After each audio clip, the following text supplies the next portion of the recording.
This is Sports Jam. I'm Doug Doyle. My guest today is a true warrior, both on and off the football field. Number 53, Harry Carson was a force for the New York Giants from 1976 to 1988, making 9 Pro Bowls. Carson and Lawrence Taylor, two of the best linebacker pairings in the sport's history, and they led the Giants to a Super Bowl 21 victory. Harry Carson was inducted into the College Football Hall of Fame in 2002, the Pro Football Hall of Fame in 2006, and the New Jersey Hall of Fame in 2018. He is also a cancer survivor. It's my honor to welcome the great Harry Carson to Sports Jam. Great to see you, Harry. All right, good seeing you. So let's go back to January 25th, 1987. Super Bowl 21 at the Rose Bowl in Pasadena, California. Yeah, Your Giants defeated John Elway and the Denver Broncos 39-20. And for the first Giants Super Bowl win and first NFL title for the team since 1956. And were you as there? I was not there, You weren't there? but I was watching. If you had known me, I could have gotten you tickets. See, that would have been I was there. you certainly were there. I had good seats. And as the clock was winding Field, down, field level seats. as the clock was winding down, you doused head coach Bill Parcells with a Gatorade shower that, has become synonymous with the Super Bowl. You were part of this big goal line stop against the Broncos that really turned the game around. But what do you remember most about that game? I remember that we won. You certainly did. No, the thing that I remember probably more than anything else is we were righting a wrong because in '85, we had a pretty good season, went to Chicago. We thought that we were better than them. We made some mistakes and we didn't make it. And so we came back in '86 during the off season, and everybody to a man had a much different attitude and work ethic. And there was nobody who could tell us that we were not going to go to Super Bowl 21. And we went. Um, we won the game, and it all sort of, people ask, well, what was the thing that lit you guys fire? And I said it was losing to Chicago in Chicago. And but the thing that I remember probably personally more than anything else is going out for the coin toss, and Parcells told me to go by myself as a captain, and I'm walking to midfield, and um, I don't. To this day, I really don't know exactly why he wanted me to do that. I don't know what kind of message he wanted me, but it wasn't like I said, "Bill, I want to go out by myself. I don't want anybody else with me." But it served its purpose. And there's so many people who I run into, Giant fans, and they say the same thing. Man, when you walk down on the field, and Denver had 5 or 6 guys who were walking towards you, they would say, "Man, that was so cool." It really was. And you have said, you knew Parcells on a different level because you knew him when he was coaching on the defensive side. Yeah, So that relationship, I think we can even go back to the play call where you get to catch a pass on a fake field goal yeah, during your career. I think that was a tribute to Harry Carson and all the work you've done. He had so much respect for his linebacker, didn't he? he did because Bill was one of us. I mean, he was when Ray Perkins took over as head coach. He brought in Bill Parcells. Parcells had myself. At one point, he had myself. He had Brian Kelly. He had Brad Van Pelt, and it was one of these situations where I'm sorry, it was one of these situations that he was one of us, you know. But when he became the head coach, he became one of them. So we knew Bill on a much different level when he was, one of us, and we knew what he liked and what he didn't like, and we wanted him to be successful. Unfortunately, um, having Lawrence Taylor, myself, Brad Van Pelt, and Brian Kelly didn't necessarily get us to that level. So uh, Brad Van Pelt and Brian Kelly were jettisoned from the team for different reasons. And Carl Banks and Gary Reasons were those guys who were big linebackers who could run and get the job done. So he could do a lot with the talent that he had with the four of us, especially with Lawrence. When you say they could run, all of you could run. I mean, the you and LT had this amazing ability to blitz at just the right time. Where did that come from? Game plan. But playing with Lawrence, you didn't know what you were going to get. I mean, sometimes he would do some freelancing, and they allowed him to do it because he was making plays, and he was a guy who would take chances. And I knew that if he took a chance and he failed to accomplish what he was trying to do, I would be there to fill in for him. I'd be his backstop. And so I knew how he played. He knew how I played, and that's one of the really good things about the longevity of players staying with one team and knowing that guy next to you and what he's going to do and how you guys are going to mix, together. It's not necessarily the case now, but back then, I knew exactly what Lawrence was going to do, even though he might have slept through it in meetings, when Belichick would be going over, certain defenses and so forth. We, at least I do, I look at great players, not just Hall of Fame players, but great players, those who could perform in clutch situations.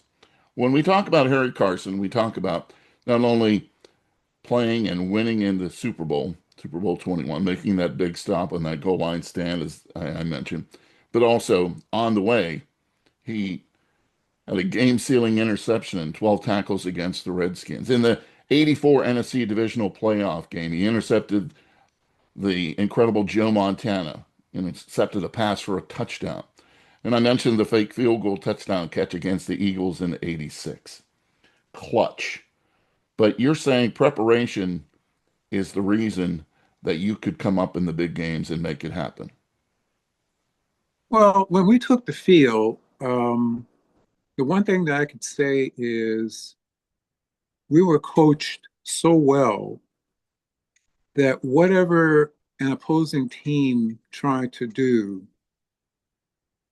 we knew how to defend it because we had already seen it. I mean, we had been prepared, and that's one of the good things about Parcells and Belichick, man. You are thoroughly briefed on what might happen on the field, and you're responsible for um, knowing it and being ready to make any changes that might occur during the course of the game. I don't know if that's the case now with players, but we were very well coached um, as a defense and as a team. I mentioned to you before we started the interview that I'm a lifelong Pittsburgh Steelers fan coming from the Pittsburgh area. And when I think of great linebackers, I think of Jack Ham, Jack Lambert, Andy Russell, and then some other guys who joined the way. Who was better, the Giants linebacker core or the Steelers linebacker core? Do I really have to answer that? I think I know, but very similar if you ask me, because you all had roles, right? Yeah. And Lambert was so good against the pass, and he could stop the run up the middle, like, and then Jack Ham was a very unique linebacker, just like and you in your situation, you know. your ability to blitz, stop the run, LT as a pass rusher beyond comprehension. Um, and then you had Gary Reasons and Carl Banks in the Super Bowl. They could handle, Banks could certainly handle the outside like Jack Cam could. Very similar, and the reasons that both teams were Super Bowl champions. Obviously, you agree. You're leaving out some, a reason why both teams were successful. It was those guys up front, Ernie Holmes, L.C. Greenwood, Joe Green. Um, those guys made a difference. And when you have players of that magnitude who are great players, there's a lot that you can do. And when you have those linebackers, Russell and Lambert, those guys are really, you know, really good. We were the same way. We had really good defensive linemen in front of us, and they brought out the best, and we played together as a unit. The four up front and the three linebackers, or the um, the three linebackers, with a great nose tackle in Jim Burt. And so you have George Martin, you have Leonard Marshall, those guys were really, really, really, really good. And the other, you know, as linebackers, we played well off of those guys. So And you're absolutely right, and that's why you played the game and I didn't. But you mentioned George Martin, and really Parcells trusted you two when there mhm, was a message that needed to be sent, right? In the mhm. locker room, you two were the guys that he wanted to get that message to the entire team. Well, we were guys who were older, and we said what needed to be said at the appropriate time. And sometimes Parcells, he would you know, pull us aside and he'd say, "This guy isn't doing this. That guy isn't doing blah blah blah." And he would say, I'd ask, "Well, why are you telling me?" And he'd say, "You fix it." And so then it was up to me to go to that guy, or it was up to George to go to a guy and handle it, or it could be a whole group. You know, we were able to gauge the temperature of the team.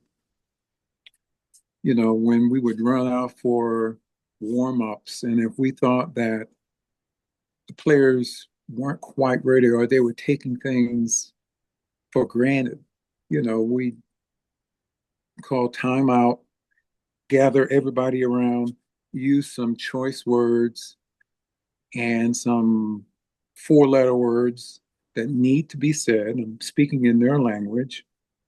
And, you get guys fired up and you say what needs to be said. And, Bill knew that we were not apprehensive about, you know, being leaders, and whether it was on the field or whether it was in the locker room or whether it was in the meeting room at the halftime of a game that we're playing, we'd say what needed to be said. There's only a few players that are lucky enough to douse their coach with Gatorade after a Super Bowl victory. Now it's even become they have betting on what color the Gatorade's going to be and whatnot. So when you watch, you know, the most recent Super Bowls and you see the dousing, that has to take you back to that moment where you douse Parcells, right? It's kind of nice to see that over the years, it is still the case. It is still that symbol of we are the champions. And we we did it like in 1986, and we didn't continue to do it, but we sort of set what winning a championship is all about. I've seen a lot of football and a lot of sports, and some people can do it appropriately, and some people can't.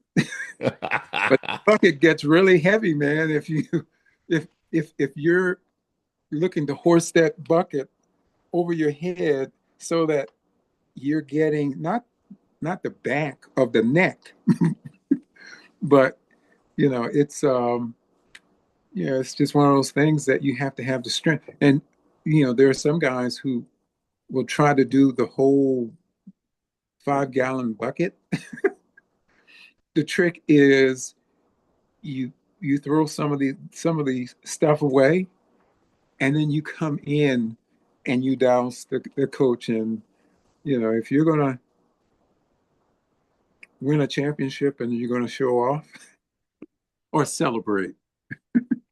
Take that to heart, all Yeah, those potential dousers this yeah, year. Who and you knows don't who's going to be, right? yeah, and you don't do it too quickly because somebody might come back after, I've got to make sure that you are 4 or 5 touchdowns ahead of the opposing team.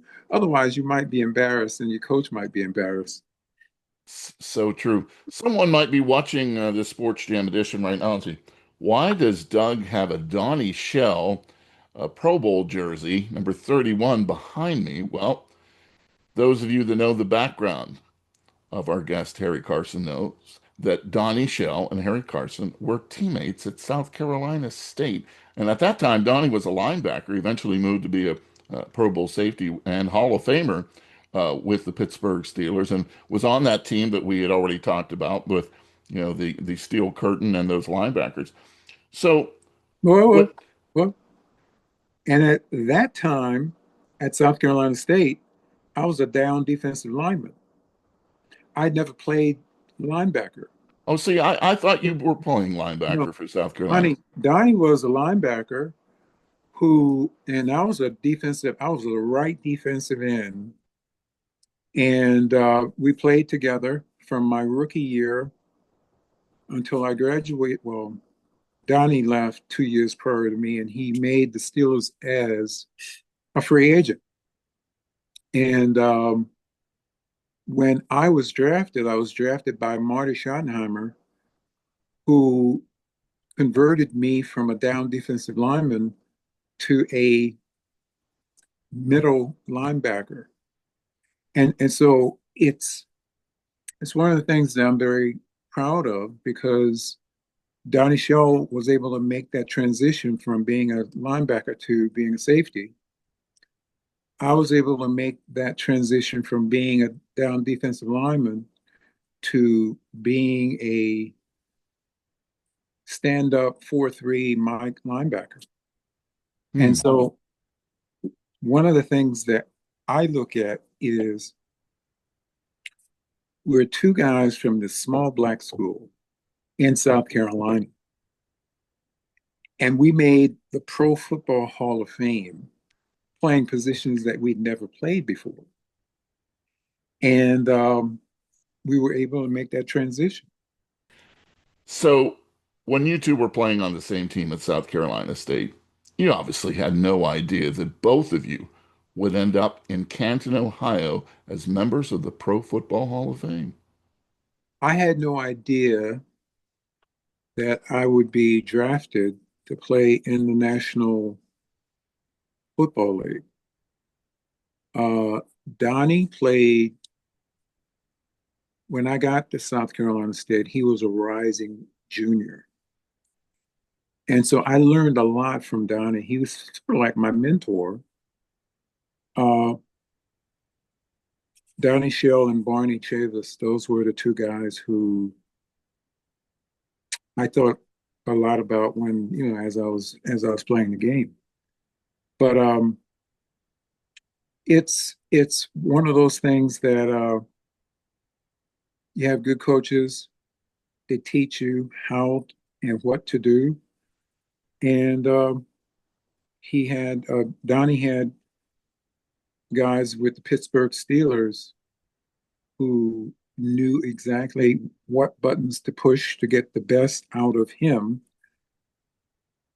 I had Marty Schottenheimer, who took the chance on me to play a position that I had never played before and who allowed me to play, make mistakes, but to make the mistakes that I made full speed and to be able to go from being that down defensive lineman to being a stand-up middle linebacker. So, we both had really good coaches, and yeah, I'm very thankful for um, those who were able to see that I was a pretty good player, but they allowed me to play the way that I played because oftentimes, with Marty, he would have me do a drill and I would do it wrong, but then I got the same or better results doing it my way. And he just said, just go and play. Yeah. And I when I went to South Carolina State, I went to get a degree. I didn't go to, take that next step to be in the NFL. I certainly was not looking at it. And the thing about it is I graduated with my class, which means I was not just playing football, I was going to class as well.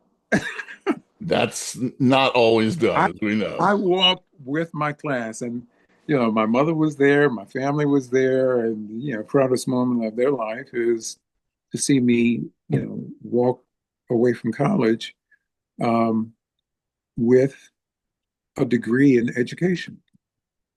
Another thing that you have in common with Donnie's show, by the way, Donnie mentioned to me during the show that it was Mel Blount that took him aside right away and said, you're not going to start right away, but we're Mhm, going to win championships here and you're going to be part of it and you're going to start eventually.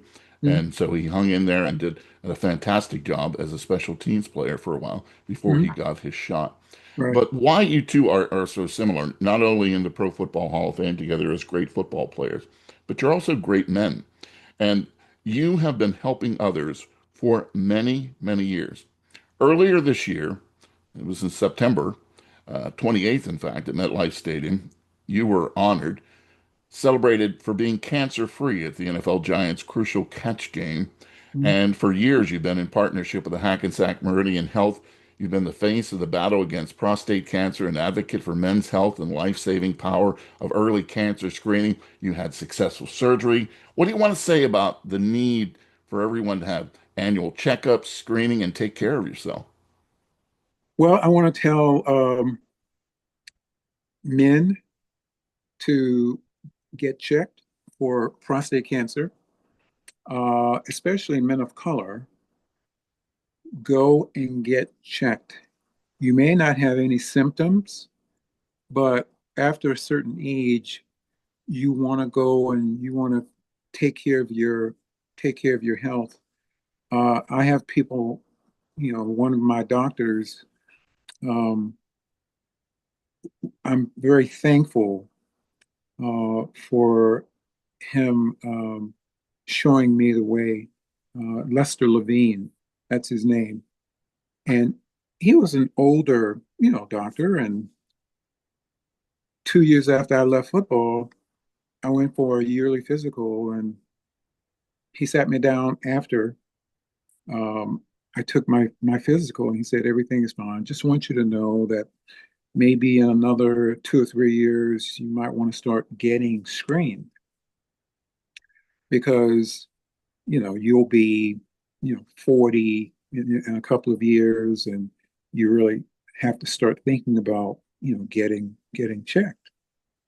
And I said, "Well, doc, let's go ahead and get started now." So at the age of 37, I was getting um, check for prostate cancer. And every year I would go in and take my physical and I'd say, okay, doc, let's get it over and done with. And it wasn't until this year that they saw something abnormal in my urine. And they wanted to follow up. And I said, cool, fine. And what eventually happened is they called me into the office and they said, you have prostate cancer. And I realized, I'm like, wow, I've been running from prostate cancer for a long time. And all of a sudden, you know, I got prostate cancer. And I was able to live my way normally through this whole thing. And what I wanted more than anything else was to document everything that was going to take place. And I wanted men to see what I'm going through with prostate cancer. And, if you go to YouTube and, you do Harry Carson, you'll see where, you know, I was interviewed prior to surgery. I was interviewed when I was ready for surgery, and I was interviewed afterwards, and the follow-ups and so forth. And the most important thing regarding prostate cancer is you got to make certain that you get it early. Don't be afraid to go and apprehensive about anything. Just go get checked, be a man about it. Please, I don't want to hear men, especially men of color, say, no, I don't feel anything. You're not going to feel anything because prostate cancer is like a silent killer. And if you wait too long, then that's it. And if you don't want to do it for yourself, look at your kids, look at your wife, look at your mother, look at all your relatives when you're sitting at dinner, for Thanksgiving or whatever, and know that you're when you're screened, it's not necessarily for you. It's for your relatives. It's for those people who love you. So that's how I approach it now. Every man should know exactly what to do at a certain age. My sons now know that their father had prostate cancer. That might be one of the things that um, my father may have had, but it was not uh, shared with me as a cause of his death a long time ago. I mean, when I was in college, that's when he passed away. So you really need to know what your family health history is all about. And you just make certain that you don't I don't want to hear any asinine statements like I'm afraid of what they might find. You know, my teammate Brad Van Pelt, we had a screening a long time ago, and I wanted him. I begged him to go and get checked, and he said, "Not going." And when he said, "I'm not going," I knew his mind was made up, and I begged him, "Please, go get checked." And so eventually, what happened was 6 months later, he had a heart attack, passed away. Um, I had a teammate, Jim Burt. Jim Burt and I would have conversations, and he would say, "The only way that I'm going to go get checked is if you take me." And I'm like, "Okay, I'll take you." I'll take it. Yeah. I pulled up to his house, and you have to envision this, right? I pulled up to his house, and there was a gate there. I mashed the button, and the gate opened up. And I drove down to the front of the house. I'm just sort of painting this picture. And I opened the door for him. He jumped in. I took him into the city for this screening. And so it wasn't like he was destitute or poor or he couldn't afford it. His gates opened up. He lived in Franklin in Saddle River, New Jersey. He was living in, you know, affluence, but he didn't want to go. Mm. And I'm like, you're gonna go, and you're gonna get checked, and you're gonna like it, you know. And so, that's the way that I am or have been with my teammates. I'm their captain, and if I say you're going, you're going. And so, in so many ways, I'm kind of like a father figure. George Martin is the same way. Sort of, we never stopped being captains at the end of the 1988 season.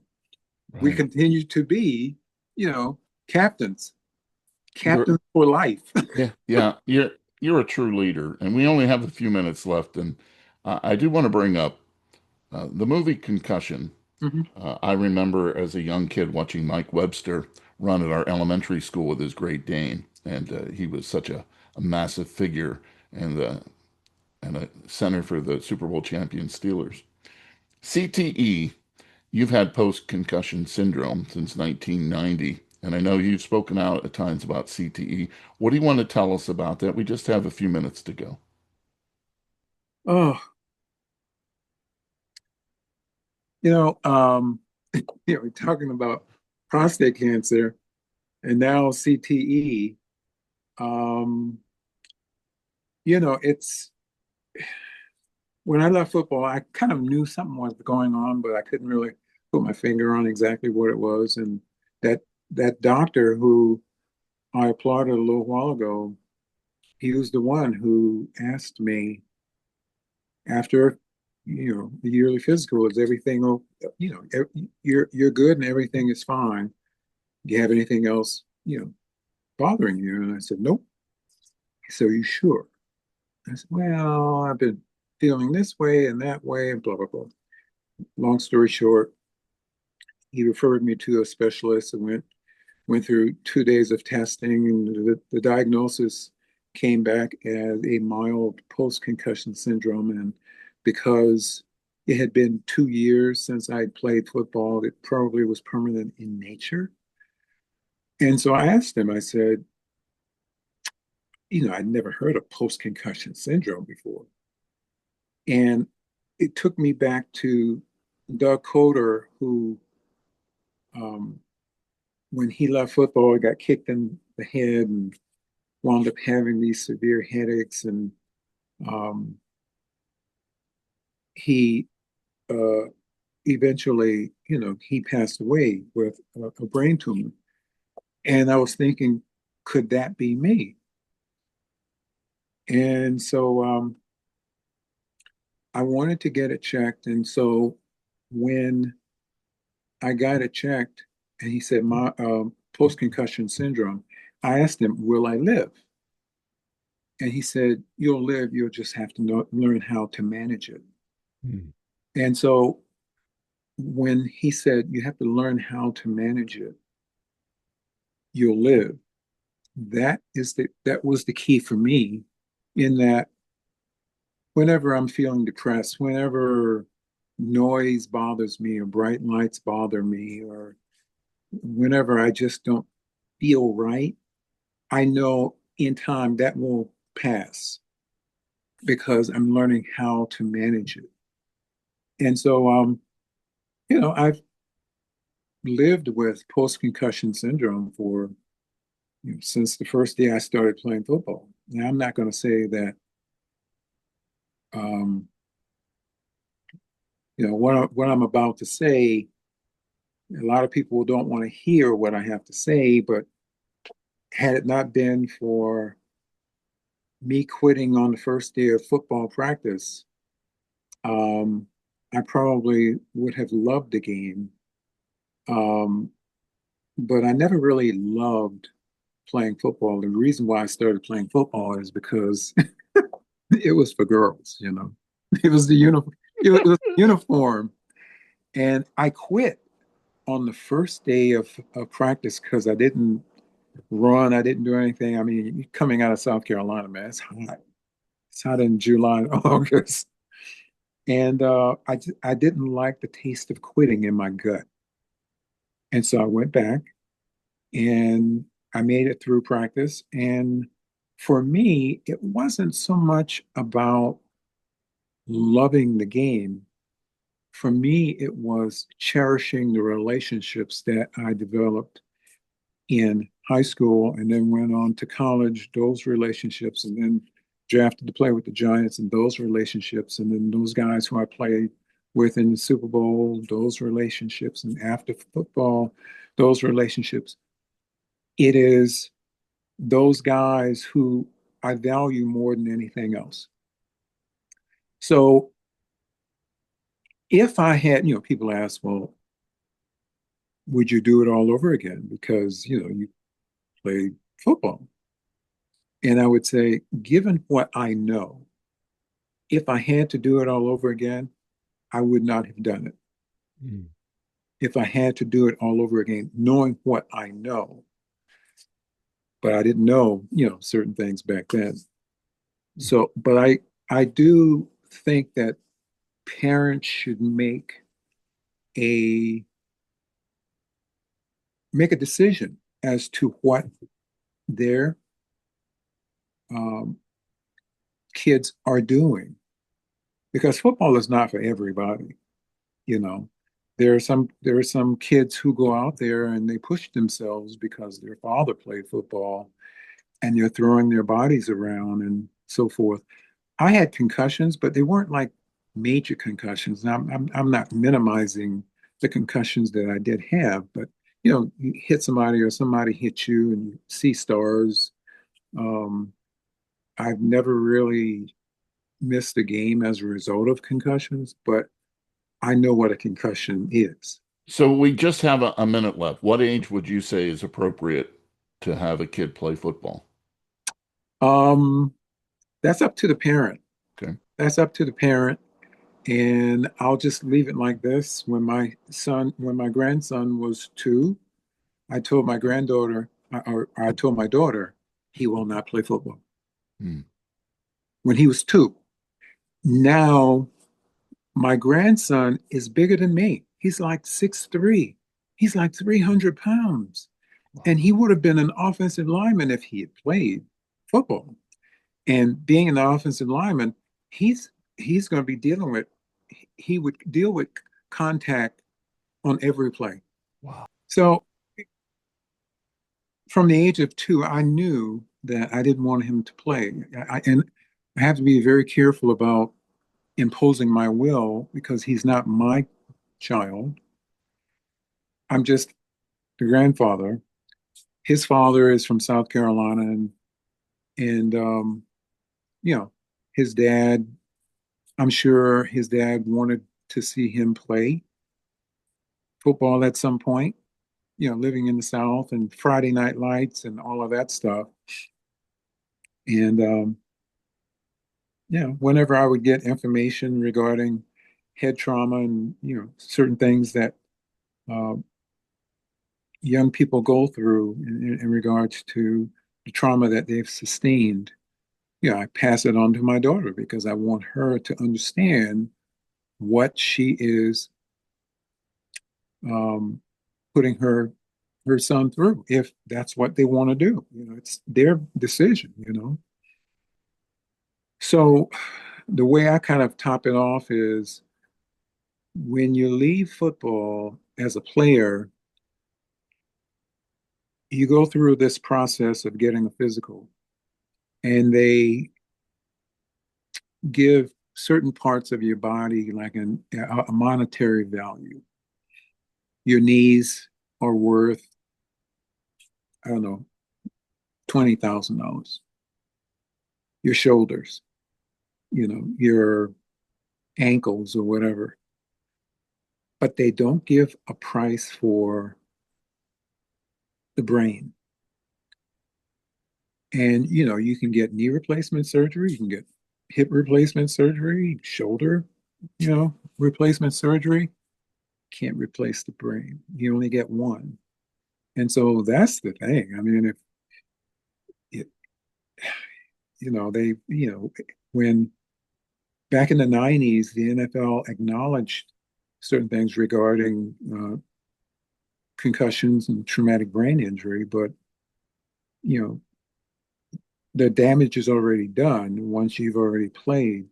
The other thing is um, there are there well, if I continue to talk along these lines, I'll probably be here That's okay. We have all the time you want. for the rest of the day. But again, I go back to, given what I know now, if I had to do it all over again, I would not have done it. But if I had not done it, I probably would not have met all of the guys who I love and care for. Um, when I look at the guys who are playing and who are struggling um, now with traumatic brain injury, and when I say traumatic brain injury, not just with football, but any contact sport where the head is involved. But also, I've done a lot of work with um, soldiers who have experienced bomb blasts, uh, head trauma from that standpoint. Uh, Even women who have been equestrians, who get on a horse and they ride and they fall 100 times. They fall, but that one time that they fall and they're not able to get back on a horse. And so it has been a very interesting ride for me to just understand that when you damage the brain, your life probably will never ever be the same. And so, one of the sad things I encounter that I've encountered in my life is meeting a meeting a guy in Manhattan, and he recognized me, and he was a veteran, and he was a veteran who was able to tell me that he lives on the street. He um, suffered from uh, traumatic brain injury, and he said, keep saying what you're saying so people will know the dangers of traumatic brain injury. So Mm. I just sort of leave that you know, up to parents and whatever they want to do. Um, it's their life, and if that is, what they want to do with their kid or their son, their daughter, head trauma, whatever. Um, far be it from me to say, don't do it. Just understand what you are signing your kids up for. So, It's a, yeah, it's a powerful statement. yeah, If you were in charge of the NFL, how would you change anything regarding you CTE? can't you can't change because the It's just a playing violent sport, right? It's violent. it's a violent sport, and quite frankly, you cannot alarm families and especially mothers, because the mother of a child who's playing, she's going to make the decision, not the father. Father's going to say, well, you'll be tough, and you'll get through it, blah blah blah. Mothers aren't like that. They're like, nope, I don't want you to play. And once a mother says no, that is going to have an effect on um, future players, um, future fans, and on and on and on, you know. So you can't really change it because that is the nature of the game. You're running around, and it's not necessarily getting hit getting hit by somebody because you're going to get hit one way or another. You're going to get hit. It's a contact sport. But um, when you are working on the blocking sled and teaching players how to engage another player on a sled, and you hit the sled with as much force as you have, and then you recoil, you bounce back. You don't see the danger of hitting that sled with all of your might, and then you're bouncing back. You know, I've had uh,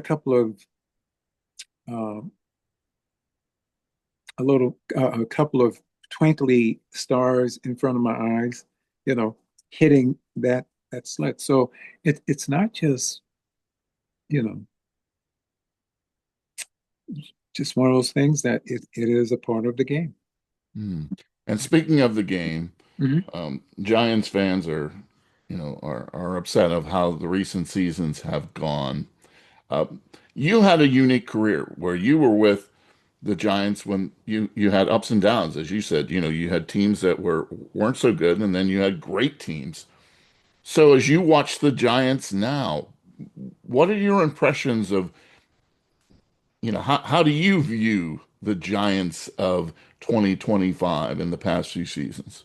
The Giants of now remind me of the Giants of then, because I went through the same thing.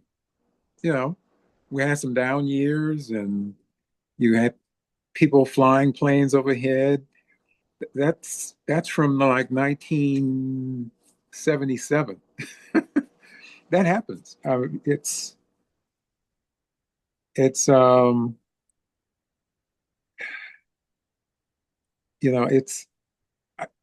when I am around the Giants, and it's hard for me to watch because I've been there, and I know uh, what it's like to lose your coach, your head coach, mid-season, and the changes that take place. And I sort of know what's coming down the pike. Coaches are going to get fired, players are going to get traded, and it depends on who is brought in. You might get a new GM, but those are things that are part of the game. And like I said, I've been there before, and I try not to watch any of the games because um, it bothers me. Excuse me, because sometimes you go out and you see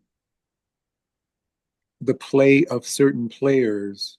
And I'm not calling anybody out, but you see certain players, and it kind of takes me back to those years when I played, and certain players didn't do the job that they should have been doing. But the way that I got through it, because I begged them to trade me, and they wouldn't trade me. So, but I would walk off the field, and as I walked off the field, I would ask myself, did I do everything that I could do to help my team win? If the answer was yes, then it's out of my hands. If I feel like I gave my all, I gave my best, you can't do any better than that. But if the answer is no, it would bother me. And I think that that's the way I played. did I do everything that I could do to help my team win? Did I give my best? And so And uh, I say, look at the film. And the answer is no, yes. no, no, no, no. You don't have to look at the film.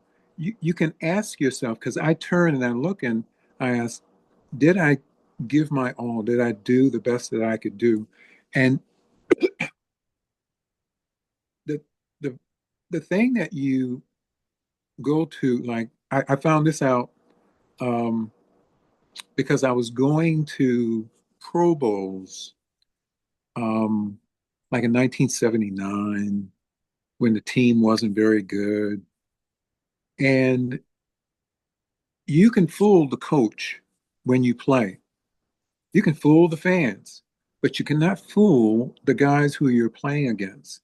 They know when you're bringing it and when you're not. And so back then, it was the players who voted to for players, other players to go to the Pro Bowl. And so here I am, I'm going to 9 Pro Bowls, and I'm getting love from the guys who I played against, and they know whether I'm bringing it or not. And then when you have another player who would come to, like Randy White of the Dallas Cowboys, I was with him in Hawaii at the Pro Bowl, and he said, Harry, I would be honored to play in front of you, you know, and to have another player validate what you've done, you know, that's the thing that makes me feel really good because there was nothing more that I can do. You know, players who I play against, they know, you know, Parcells may not have known, but Belichick may not have known. You know, all of my coaches may not have known, but you know, those guys who I played against, they knew. Hmm. You know, And think about the names that we've been talking about throughout this interview. We didn't even bring up the fact that Phil Simms was the MVP of the Super Bowl, but think of Parcells and Belichick and and LT and all the players that Harry Carson has played. When you were inducted into the Pro Football Hall of Fame in 2006, last question, who wasn't there that you wanted to have that person there but wasn't able to be there? um, my mother and father, they were deceased, and all of my family was there. My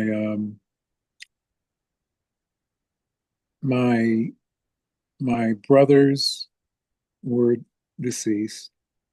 Um, so you know, everybody who played a pivotal role in my life, they were there. And the interesting thing is when, you know, they announce the, the